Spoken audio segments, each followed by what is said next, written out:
Welcome to the Whiskey Cantina. I'm Jared. I'm Ray.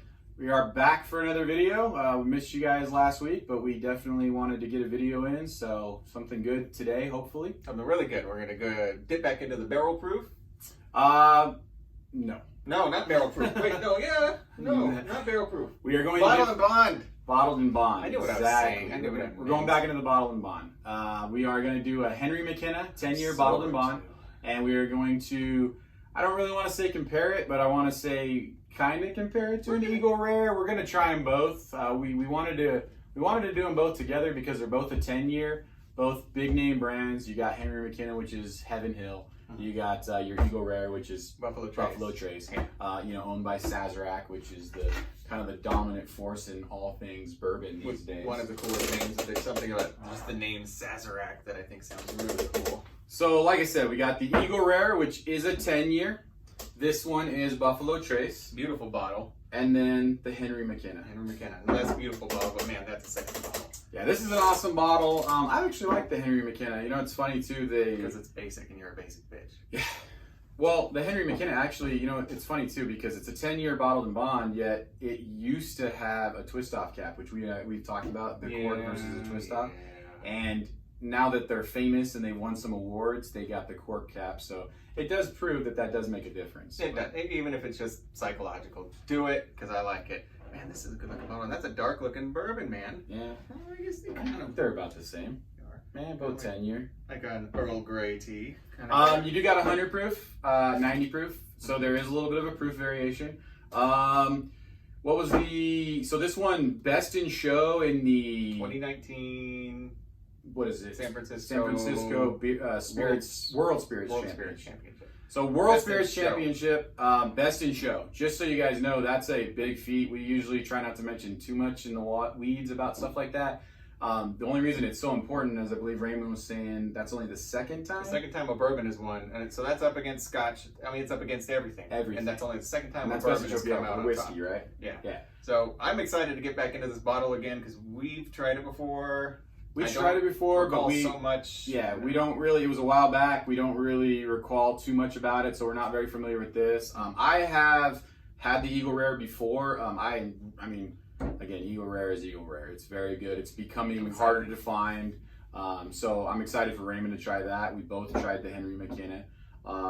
Just so you guys know, we talked a little bit in one of our videos recently, if you want to start pouring, kind of about allocated bourbons and just bourbons becoming harder to find in certain categories. Obviously, you guys know that anything Sazerac, anything Buffalo Trace is becoming difficult to find. That being said, Eagle Rare is actually becoming pretty difficult to find, and the price is slowly going up. We used to be able to get it for $30, which, think about that, $30 for a 10-year bourbon. That's kind of amazing, right? Yeah. It's going up to about $35 or so if you can find it. That being said, the Henry McKenna, since it's won Best in Show in the World Spirits competition, that has gone up to about $60 to $70 per bottle, depending upon where you're at, and it's very hard to find. It's also a limit one.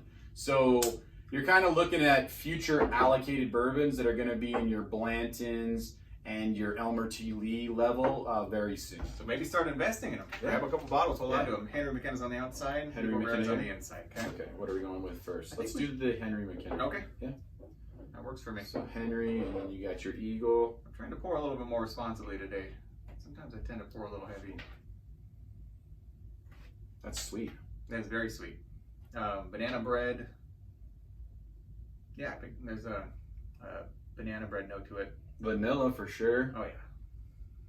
Strong vanilla. I get what you're saying, like banana bread, just like I mean sweet. Like God, it's just sweet. And I can see a cakiness to it. Yeah, like the banana bread for me. That's where I get. It's Yeah, we've read up on people trying this and stuff, and just we get a lot of information about cake and almond cake and just something sweet, cakey. But like Raymond said, just caramel. Something like definitely some caramel in there. Caramel, vanilla for sure. Very sweet. What's funny is I'm not getting a lot of the barrel. I'm not getting a lot of the oak or anything. There's no oak. No oak at all. And we started with the McKenna, right? Yeah. Yeah, this is Henry McKenna. Bottled and bond. 100 proof. I expected more of a burn. There's a burn a little bit. Yeah, but it's like could use a trim, but it's not burning the nose hairs. Yeah, I mean that 10 years though, that's what it does for it. It dilutes that burn. That ethanol really gets diluted as the years go on. So that's what we were talking about with that Evan Williams. Just so you guys know, Heaven Hill, that Evan Williams, Larceny, what else? Elijah Craig. So very, very well known company. I don't pick up on any fruit on the nose. Yeah, no fruit at all. Okay, I'm gonna go in, but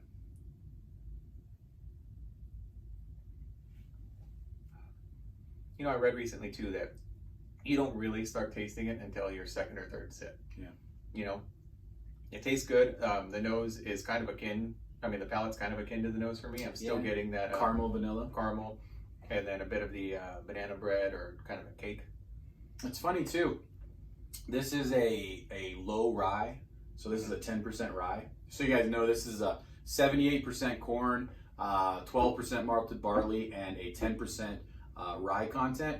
Whereas we'll get into the Eagle Rare. I don't want to jump two ships, but this is actually considered their batch one. So this is a low rye. So we're right about the same rye content, yet I do get the rye spice. There's spiciness to it. And the second sip is so much better than the first, I gotta say. Because there is a spiciness. I am picking up on a bit of that burnt brown sugar or brown sugar kind of right on the back end a little bit for me. And I guess the burn is more on the finish though. The spicy burn that you're getting, it's definitely more on the finish because I'm getting it, brown sugar, burnt brown sugar, yeah. Like right on the back side of the palate, right on the back, right before it goes down. Yep. Yeah. That's interesting. That's good. Mm-hmm. You know what's funny too is, and I've read that before too, and we often kind of take our first sip and we kind of jump in and then we add a little bit to it on our second one, but that second for me was completely different. Completely different. Because you're expecting that nose maybe on that first sip, you know. You're putting too much into what you were just smelling a second ago. On that second sip, though, you're just going for all the flavor. Man, that's really good. You kind of burn off that ethanol too, so you're a little bit more numb. And then that second one going down, you're not really getting that. You're actually getting some more of the nuance. You can taste the bottled and bondness. It's strong. It's got a lot of character to it. It's good though. It's very good. Just so you guys know, this was barreled on October 10th, 2008. So this was bottled 2018. So we're drinking it here in 2021. So this was actually bottled 3 years ago because this is a 10-year. Oh, that's cool. Yeah, so it does say it on there. Barrel number 9002. So they're very rare. I love when you see that though. But you know what's funny is sub 10,000 barrels is actually really low considering there's rick houses that have like 30, 40,000 barrels in one rick house. Yeah. All right, that's good. Ooh. I'm going in the smell on the Eagle Rare. Did you wash your palate? No. Sorry, folks. That's why I'm here. I'm the professional. Okay. The nose is a little bit more flat for me because I was getting a lot of. I was getting a lot on the Henry McKenna, and we're drinking them back to back. I can't help but compare them a little bit, but I'm definitely getting some orange. Sweet orange, maybe like a tangerine. Kind of like a cuties. Yeah, you know what's funny is it's like a sweet orange, but it's like it's not sweet like caramel vanilla to me. No, not like a candy. Yeah, not like a candy, no. Yeah. So more of an honest fruit smell to it. You know what's funny? 90 proof 10-year. Sorry to interrupt. 90 proof 10-year. It's a little muted versus that, but I mean 90 proof is still a significant proof. 10-year, you expect to get some of the oak. It is very fruity and just kind of muted. It is. I mean, it's not a bad smell. It's almost like if somebody that wasn't a fan of stronger bourbons smelled that, they'd be like, okay, maybe I can drink this. You know what I mean? And I'm a little worried because I'm not picking up on any of the oak either. So tell me that you're not. I'm not. Honestly, like you said, like oranges and just fruit, that's all I can smell. And it's even that is muted to me. Yeah. I mean, it's down there. It's just... Because if I had to say there was a bit of honey, it'd be more like a honeysuckle kind of smell. Maybe a honey. I mean, if you really get in there and you really, if you're gonna go away from the oranges, the only thing I can maybe pick up on is honey. A honey smell.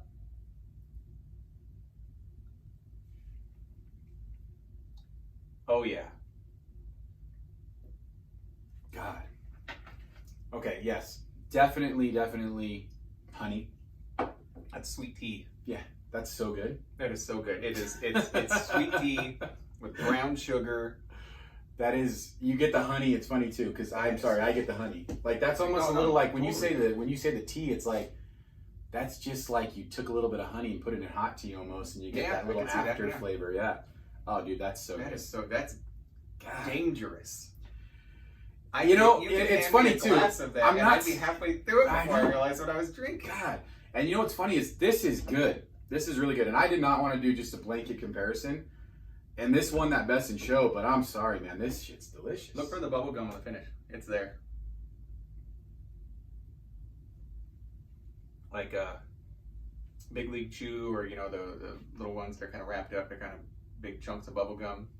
Yeah, like almost that powdery bubble gum. Yeah, where they have the caking, anti-caking agent on the outside. Yeah, you can definitely taste the bubble gum on the finish. It's there. Damn. Wow, this is great. You know what's funny? Yeah, this is good, man. This is really good. Honestly, very, very good. Both of them. Henry McKenna is good. That's interesting. They're both 10-year. They're both considered a low rye. Again, this is mash bill 1 for Buffalo Trace, so we do not know the content as far as corn or malted barley. So it could be like a low corn. It could be a higher malted barley. It could be vice versa, high corn. Either way, both 10-year, but distinctively different. Very, very, very different. And the Eagle Rare knocks it out of the park. Yeah, so sweet. McKenna was solid. But yeah. Like you said, sweet candy, almost like with the spice, smooth fruitiness, like balanced. This is, you know what's funny is I read something about that too, balanced, and it's like I know what they mean by balanced. It's just like I want to say nose, palate, finish to me is very similar and just freaking takes good. you on a little ride all the way through. You kind of know what you're gonna get, but in the best of ways. It's really good. I'd say dangerously good. You see this, pick it up, please. I mean, pick up either one of them. Pick up either one of them. But if you $35, $29, Jesus Christ, do it. And that's what I've been saying. People I think this is being released actively right now. So we're in June. It's funny. This was gone, and I hadn't seen this anywhere. And then recently, I've seen it at multiple places. Yeah, there are places that are doing limit 1 bottle, just because it is becoming harder to find. At that price point, I could see the next couple of years this being a $70 bottle. So I would say pick up several. Pick up 2 or 3, drink 1, and save a couple. See what happens. Yeah. That's cool. All right, folks. Thank you. This was a good video. Cheers. And thanks for tuning in. Do the things, liking and commenting and subscribing. Yes, that would be great. That'd be really cool. And we've been getting a few more comments. Please leave them. Let us know what you'd like to see us try, because like I said before, you tell us and we're going to make it happen. Yeah, the comments are good. We read them, and honestly, when we get the comments, it kind of strays to directions of which way we go on certain things that we're going to look into, and it picks us up and try. It feels good. So drink safe, drink responsibly, and cheers, folks. Cheers. Thank you. Next time.